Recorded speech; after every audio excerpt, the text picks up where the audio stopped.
Yeah, boss of YouTube, SixftHax here. Happy guys, today the team builder for week number 4 of GBA D League Season 4, where your Durham Druddigons will be taking on itzJohnator, it's Garbage-lator, whatever you want to refer to its Greg-lator as, and his Los Angeles Clefables. I never understood why people like to have 2 different team names in 2 different leagues. I don't know, but to each their own. Either way though, if you guys do enjoy this, make sure to hammer on that thumbs up button down below. Also let me know in the comment section below, what are the 6 Pokemon that you would have brought to this matchup if you were building for our opponent Greg here. Now definitely check out Greg's channel, link and stuff will be down below. Greg has been doing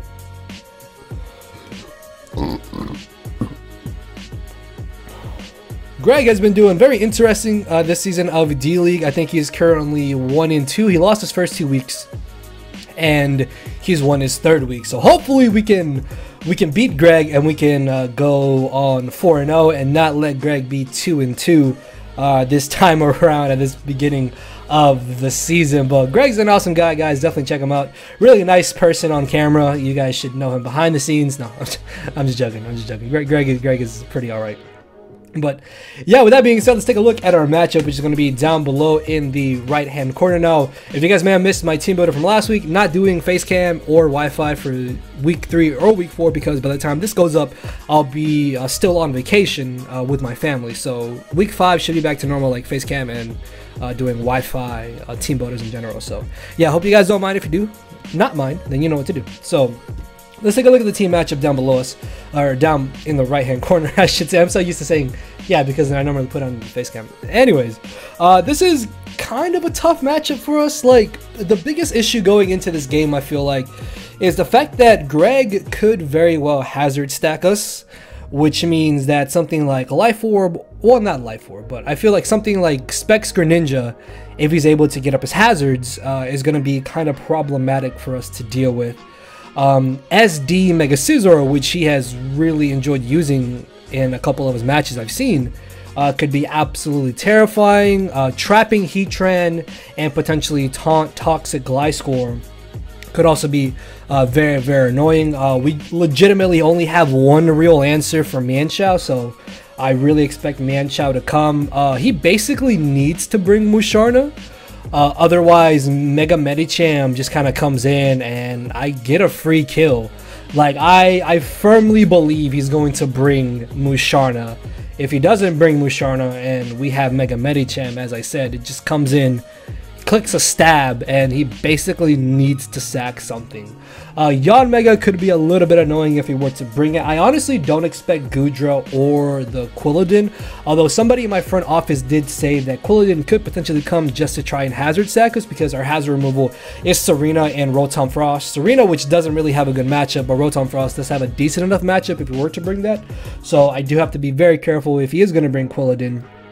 And then Seismitoad and Yanmega are kind of up in the air. If he were to bring them, Seismitoad can get very worn down over time, and then Yanmega is super weak to rocks if he's not able to defog with it. Basically, if he brings Yanmega, he needs to have something with defog, because Greg's gonna know I'm gonna want to bring Stealth Rocks. I always want to have Stealth Rocks on a team, so he should need to prep for that. And then Heatran, I think, could maybe come. Like, Heatran, if we don't have Focus Blast or HP Ground Magearna, Heatran is probably his best bet to stop Magearna. And then if it's Magma Storm trapping, that could be very, very scary to deal with. So going into this game, Toxic Spikes are absolutely amazing. He's got no grounded poison type. He needs to rely on defog, and if he needs to rely on defog to get rid of Toxic Spikes, then that means he's gonna also get rid of any hazards he gets up on our side of the field, which we could potentially take advantage of. Zoroark also has an amazing matchup. For example, Choice Specs Dark Pulse is a straight 3-hit KO on HP invested Tapu Koko, which is kind of insane if you really think about it, because if we get up T-Spikes and Rocks, it's just about a guaranteed 2-hit KO. So it switches in once, we hit it, we switch out, we switch out again. He basically needs to sack something, so it's kind of crazy, honestly. And then Infernape, I think, is probably our best answer for the Scizor, although he does like to run quick attack on Scizor, so we do have to be careful with that. Mega Medicham, as I said, could potentially just come in and get a kill every time, and then Magearna is probably our best bet to deal with something like Choice Specs Greninja. So with that being said, let's take a look at the first team member here, which is going to be Ember Moon, aka Cresselia. Now this, of course, is pretty much just here for the Mienshao. At the same time, though, this can potentially help rack up Rocky Helmet damage on a possible physical Greninja, which I don't expect just because Special has such a good matchup. On potential U-turning Tapu Koko, which with us having Nidoqueen, he probably is going to be running U-turn on the Tapu Koko, and then this could also help us wear down basically any physically offensive mon that could make contact with us, as we are running Toxic, Ice Beam, and HP Ground. Originally, I think we had HP Fire, just in case we wanted to hit Scizor for some super effective damage, but between defensive Infernape and ensuring that Scizor can't really get +4 attack boost, I'm not too concerned about it, regardless if it's like max attack or not. So I figured having HP Ground might be just a little bit better, because this can almost always 3-hit KO Heatran unless he's running like Shucka Berry, or I think he's like Max Badef Max HP, which I really don't think he would bring Max Badef Max HP Heatran. He definitely is going to want to run some type of speed. He could even run Max Speed Max HP to guarantee outspeed Nidoqueen in order to pick us off potentially, but Ice Beam is legitimately only there for the Gliscor. It's also just kind of really spammable against this entire team. Basically, if we're able to get up T-Spikes, Tapu Koko, Greninja, Musharna, Mienshao, Seismitoad, Goodra, and Quilladin are all going to be infinitely easier for us to beat 1v1. So if we are able to get up T-Spikes, then Cresselia is going to be an absolute nightmare for him to deal with. Obviously, you could pack Toxic on something like Heatran, or Toxic Protect Gliscor, as I mentioned, could be very, very annoying. You could even have Toxic on a Musharna potentially. But regardless of that, if he doesn't bring the Mienshao, then Cresselia is just kind of more of a dead weight mon, and it's something that we can play a little bit more risky with. Cresselia also kind of helps us deal. It also helps us as a kind of middle ground mon to switch into Tapu Koko, which is kind of nice because at full HP, I don't think there is any way that non-Choice Specs Tapu Koko can ever 2-hit KO Cresselia, and then we could even rock up the Rocky Helmet damage on that if we do expect a U-turn. Obviously, Greninja is a little bit scary, but we have measurements for that. Scizor is a little bit of an issue, but it shouldn't be able to get up to +4, so we can deal with that. HP Ground and Ice Beam just kind of hit everything. Otherwise, we can potentially Toxic it if it's not Scizor, which is really nice. The bit of speed is just kind of there, just speed creep. These special defensive E's are so we can have an easier time switching into Tapu Koko if it is Life Orb, possibly. So moving on down the line, speaking of Scizor, this is our main #1 answer to Scizor.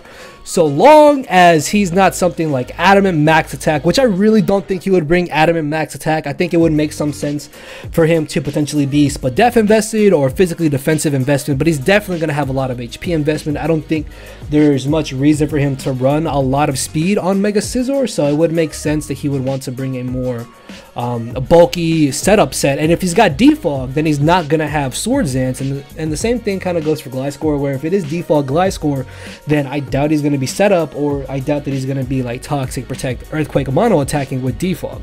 So that's kind of like my thought process. I guess maybe he could put Defog on Tapu Koko, but Tapu Koko wants to have U-turn, wants to have some way to hit Nidoqueen, have stab, and some type of potential coverage move. I also kind of don't expect them to bring Tapu Koko just because Nidoqueen is such a hard counter to it. Like, it would make sense if he didn't bring Tapu Koko just because he couldn't potentially find a way of breaking through Nidoqueen. Although C Nature's Madness could maybe come. That is something that we will have to watch out for. But regardless, Infernape is just kind of here mainly for the Scizor. If he doesn't bring Scizor, that's going to be absolutely amazing. Infernape is also our best stealth worker. I find it kind of funny that the both times I've brought Infernape so far in the first 4 weeks, it's been defensive. It's been Assault Vest week 2, and now in week 4, it's physically defensive. So hopefully we can eventually use offensive Infernape. But right now, defensive Infernape is fitting very well, being able to deal with the certain threats that we have to prepare for.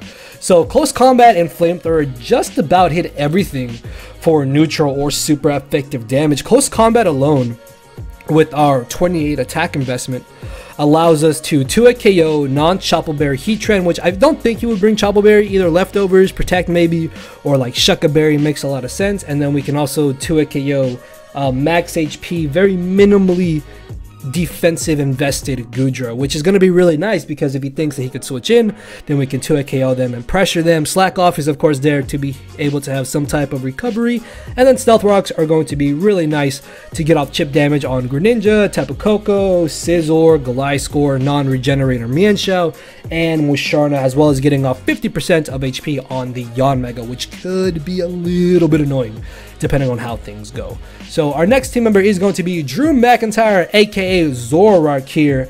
Now, I know it's a little bit odd that we're running Modest, but the thing about this matchup is that I really don't expect Greg to run Jolly Max Speed Gliscor, because look, if you look at the speed tiers, the only thing that Jolly Max Speed Gliscor outspeeds is everything except for Zydog, Miltank, Medicham, Zoroark, and Infernic. So he wants to have at least enough speed, I think, to outspeed Rotom Frost, which makes him reach 151 or 152, if I'm not mistaken. And then he can have a little bit more speed creep in case he expects us to speed creep that speed creep. So I don't think he's going to go above 155 speed on the Gliscor, which means I think it's very nice that we can run Modest Zoroark going into this game. And actually, I forgot to say this and I feel really bad about it, but thank you to the few front office homies who did help me build. We did spend a couple days kind of refining this team because we didn't exactly have the best matchup. It wasn't like a terrible matchup like our week 2 game, but it was not too good of a matchup for us. It was kind of like 45% in our favor, 55% in Greg's favor essentially. So thank you to the few front office homies that were able to help me build. But Modest Expert Belt Zoroark also ensures that unless he's like careful natured max Spadef, max HP Gliscor, that HP Ice should guarantee knock out the Gliscor, and that's going to be phenomenal because Gliscor could be very, very annoying in this matchup depending on the exact set that he's running. Now, of course, Extra Belt is not going to boost the damage output of Night Days except versus Musharna, which even then, like if we can bring this in against Musharna, then we'll be able to prevent it from potentially setting up.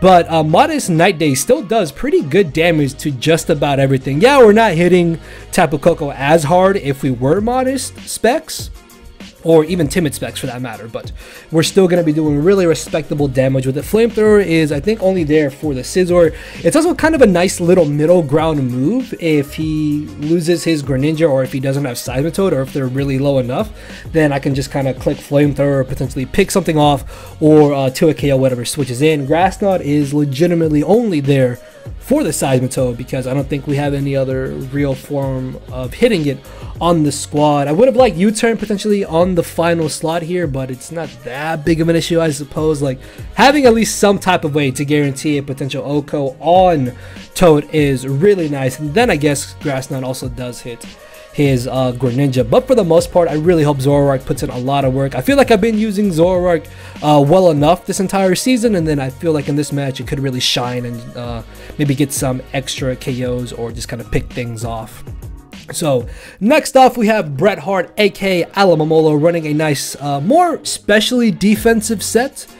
The defensive E's are just kind of thrown in there because we don't really need them anywhere else. The 44 attack E's are super handy to be able to deal decent damage to Gliscor, a Heatran, and basically anything that things they can safely switch into Alamamola. Now, I know it's a little bit odd that we're running Refresh, but a really, really scary set that Greg could bring to this game is Magma Storm Toxic Heatran. And if you look at my draft in general, if he has Magma Storm Toxic, he traps and beats Cresselia, he traps and beats Alamola, he could trap and beat Miltank if we don't have the Earthquake, and he could even trap and beat Magearna, potentially Rotom Frost as well. So I figured that I actually came up with this set, and I'm kind of happy about this because with Refresh and Liquidation, we basically guarantee that that type of Heatran set never beats us. there is just no way he could beat us unless he's like Z Solar Beam. But then at that point, he has to play around Protect, because if we Protect as he goes for, not the Z Solar Beam, sorry, a Power Herb Solar Beam, his Z-Mons are Tapu Koko and the Quilladin? I want to say it's Musharna. His Z-Mons are Musharna and Tapu Koko. So he can't have Z Solar Beam on Heatran, but he can't have Power Herb Solar Beam on Heatran. So he's going to need to play around Protect if he is going to expect us to maybe try and get trapped, or if he expects us to not have anything for the Heatran set, then he could beat us 1v1. But by having Refresh Liquidation, then that just means we're able to beat Heatran 1v1 regardless of the set that it's actually running, and then with Protect we can play around the Power of Solar Beam. And the great thing about this Spadef investment and the HP investment and this is that this acts as a decent middle ground switching to Choice Specs Greninja if he were to bring Choice Specs. If he's not Choice Specs Greninja, then it's really not that big of an issue. Even if he gets up spikes, something like Life Orb Greninja shouldn't be that big of an issue for us to deal with.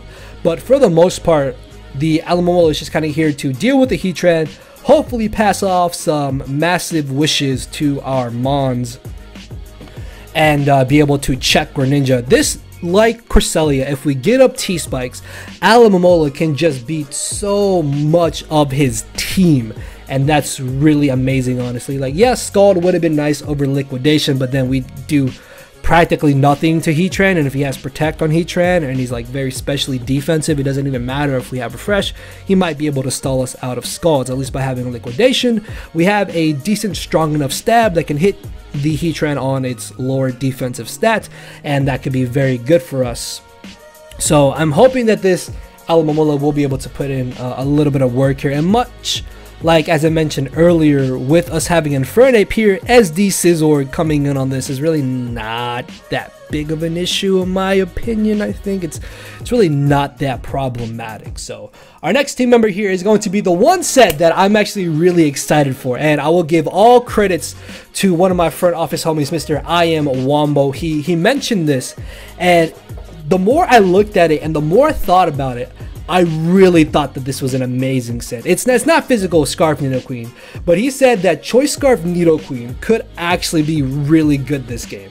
And originally, I think this was special, but ultimately, I decided to go with more of a physically offensive set. So with the Speed EVs, we guarantee outspeeding the Greninja while also outspeeding Tapu Koko if he is not running timid max speed. And if I know Greg is a decent builder.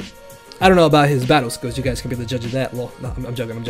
But Greg is a pretty decent builder, which means he's not going to unnecessarily waste any EVs, which means there's not much merit to him running Jolly max speed or timid max speed on Tapu Koko, which means the most speed that he could run is to outspeed our Zydog, which will make him hit 184 speed if I am not mistaken. So this Nidoqueen hits 192 speed, so that means we should in theory outspeed everything on his draft that is not Choice Scarf. Although Choice Scarf Manchow does make a lot of sense this match potentially with like Regenerator, so there's going to be something to watch out for. Well, Regenerator or Reckless I suppose, but if he doesn't have any Scarfers and he doesn't have Tim and Max Speed Tapu Koko, then this pretty much outspeeds his entire team. Now, my hope for this set is that if you look at my previous matchups, if you look at the matchup in general, the potential likelihood of him leading off with Greninja or Heatran when he doesn't see us having any type of potential hazard removal is very, very high. And I'm pretty sure Greg knows for a fact that if he can lead off with Greninja, get up his spikes, then he can easily get up rocks later in the match and potentially pressure me enough to the point where hazards will overwhelm us. And that's where this surprise factor of Scarf Nidoqueen comes in handy, because we can guarantee outspeed Greninja even with him running a bit of HP investment, which he should be running. Superpower 100% OHKO's Greninja. So if he does lead with Greninja or Heatran, then Scarf Nidoqueen can easily OHKO both of them. There's also a likelihood that he could lead off with Tapu Koko, which means we could even knock that out if he's not running Shucka Berry, which I think like Z move Tapu Koko makes a lot of sense. Even like maybe a leftovers bulky set with Taunt could potentially come, since we do have some pretty decently bulky mons here. But for the most part, I think Nidoqueen is probably going to be my dedicated lead going into this game, just because Greninja or Heatran or Tapu Koko being a lead is very, very likely. So if we're able to get rid of Greninja immediately, then that means we don't even need to worry about spikes anymore in the match, and that's going to be a huge burden off of the rest of our team. Ice Beam is over Ice Punch just because Gliscor, see, I'm not too sure what he would want to run on Gliscor, but I feel like he would want to run enough speed to outspeed Rotom Frost, and then like max HP, and then the rest in its physical defense stat. So if he did run any type of defense investment, Ice Beam does more damage than what Ice Punch would be doing. And I don't think an Adaman Nature affects Ice Beam's output that much, because he should maybe still have some type of special defense investment. But Earthquake is just kind of there to be spammed. And then the real important thing about this set is Toxic Spikes, just because Toxic Spikes can really wear down most of his draft, honestly. Like outside of Heatran, Gliscor, and the Scizor, everything I think pretty much gets poisoned, and that's really helpful to us potentially. So yeah, we will see how things go with this set. I'm hoping it does well. I'm really hoping that this could be like the set that he doesn't expect and that could potentially win us the game. So moving on to our final team member here, we have Oscar, aka Magearna. This time running a very, very bulky set. Now I have brought bulky Magearna before, but it's been kind of like mixed offensive and kind of bulky-ish. But unfortunately, Assault Vest Magearna is our 100% best answer to Specs Greninja, and I am kind of scared of Specs Greninja going into this game, because he can force us out, he can get up a spike, then once he's got a spike and Stealth Rocks up, Specs Greninja comes in, clicks a stab, and potentially just gets a free KO. So that's where Assault Vest really comes in handy, along with the Wish support from the Alomomola. We should be able to keep this very, very healthy.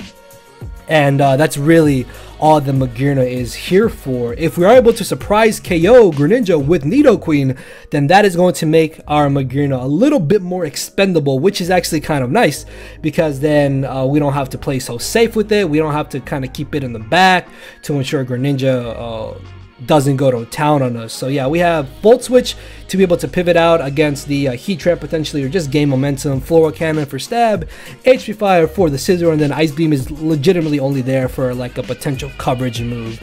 And my child is upset right now. So yeah, I'm gonna go check on him, guys. That is going to be our team builder for this week. Hopefully you guys did enjoy. Hammer arm that thumbs up button and down below. Now I have to go do apparently duties. I'm coming, little dude. No matter where you're at, I'm not here to make friends, it's time to attack and deplete your HP with a final smash. Don't make me turn around and pull a 6-foot hacks. 6 foot hacks, yeah. 6 foot